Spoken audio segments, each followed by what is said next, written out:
You know, you can scream, laugh in this play, you can be pissed about something, and then you can hear a pin drop, which is such a cool thing. Hello, I'm Richard Ridge for Broadway World. The latest from Second Stage is Leslie Headland's new play, Cult of Love, and we're here on opening night to celebrate with a starry company.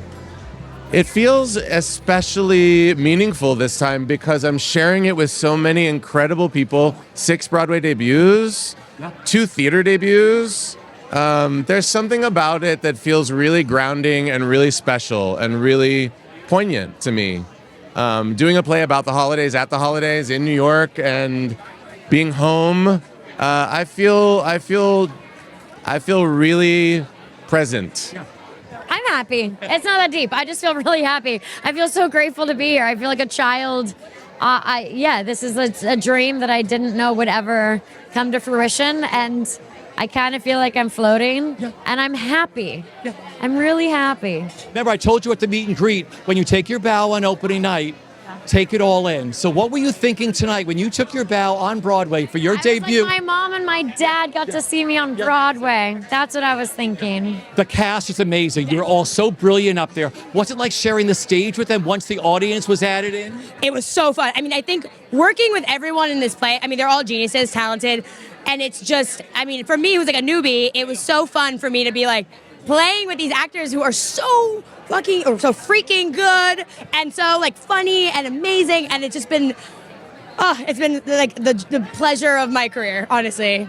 Well, it's very exciting for all of us because, we have a lot of the actors who were in the cast have never been on Broadway. So it's extremely exciting.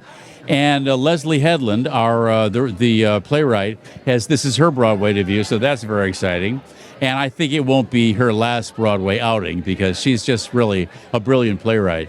So everybody's very happy. It was a long rehearsal. It's a difficult play, to learn, to figure out. But once you have, it's a joy to play. What's made this so special for you with working on this show?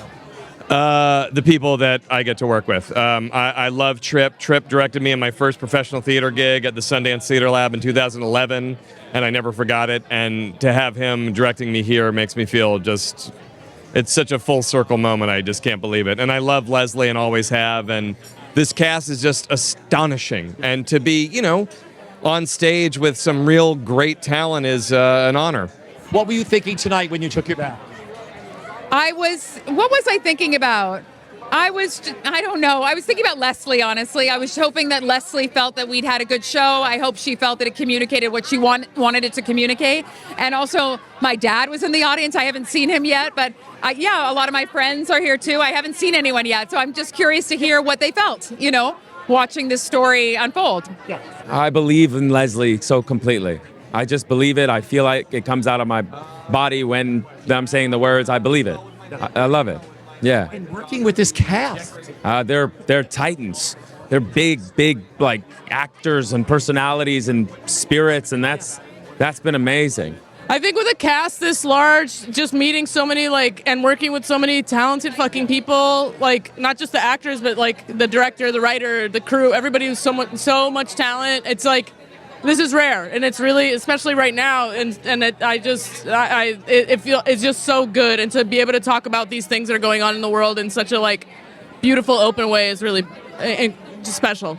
What's made this show so special with working with this incredible company? The play, the writing is exquisite. Yeah. The cast is remarkable, and there's something, I hate to sound witchy, there's some kind of alchemical romance. We all love each other, and you see it as an audience member, we're all really on the same page. Everyone's in the same play, fighting for their lives. It's beautiful. Yeah. It's wild to be a part of. Being on that stage, the energy is I'm over the moon. I feel like a real sense of accomplishment. Yeah. I feel really tired and also sort of giddy with excitement.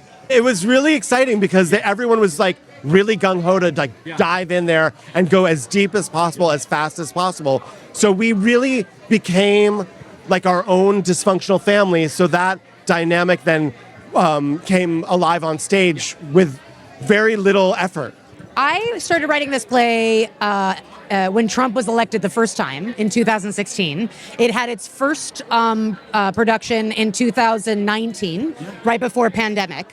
And now we're here we did Berkeley beginning of this year, and now we're on Broadway. So it's a play that's really been through a lot in the same way that I think like all families have been through a lot. And you can sort of feel the lived in nature of how families treat each other, both with an enormous amount of affection and also an enormous amount of cruelty. Yeah. And I think one of the reasons I feel that the play is in such a great space right now is that it's been cooked in that long period of ruminating and living, not just with actors performing it, but also with where it exists in our time frame and our zeitgeist. I think that in a different year, this would be a different play that people would have a different response to. Yeah.